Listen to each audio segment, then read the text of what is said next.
Newest micro vacuum cleaner, battery powered and rechargeable. I use this around my printers because I get a lot of stuff like this, and sometimes I have to clean out these tracks. Let me show you what this does.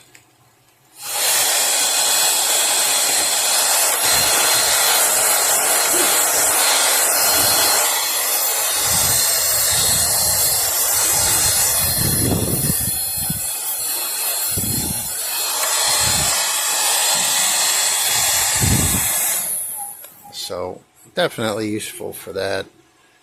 If you remove the little foam filter that's inside, you'll actually get better airflow also. I don't need this because there is a micro screen inside here, and that captures any particles that, I suck up. There's no fine dust or anything that I'm trying to remove. I'm just getting little particles, so the filter that's built into this is good enough without using the foam. And like I said, you will get better airflow from that. Take care.